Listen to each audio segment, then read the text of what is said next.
renewed version, which is a 63% vitamin 63% vitamin C, 63% vitamin C, আবার দাবি করা হয় এটা নাকি সেন্সিটিভ স্কিন ফ্রেন্ডলি।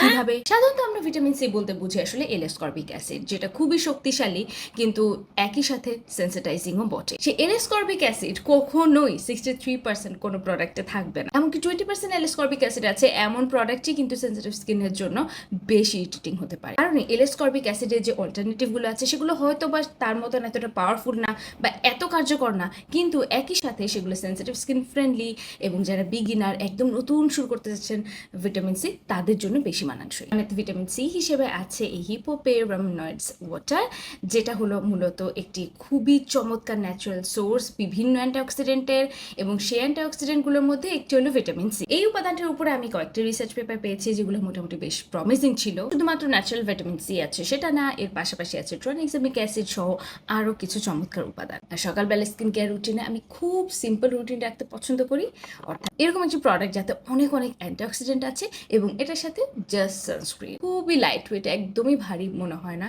এবং কোনো অয়েলি ফিনিশিং দেয় না, চমৎকারভাবে ত্বকে অ্যাবজর্ব হয়ে যায় এবং ত্বক কিছুটা ব্রাইট করতে অবশ্যই সাহায্য করে। এ কারণে আমার মনে হয়েছে যে এটা এত পপুলার হয়েছে। এতে থাকা ভিটামিন সি কিন্তু আমাদের ত্বকে যে অলরেডি সান ড্যামেজ হয়ে গেছে সেটাকেও রিপেয়ার করতে সাহায্য করে। প্রোডাক্টটির নাম হলো doctor আলদিয়া vitamin C boosting serum এবং এটা আপনারা পেয়ে যাবেন মেকআপ চারিতে। এবং যেহেতু ভিটামিন সি খুব দ্রুত আনস্টেবল হয়ে যায় বা নষ্ট হয়ে যায়, সেটাকে স্টোর করার জন্য এটা পারফেক্ট একটা প্যাকেজিং।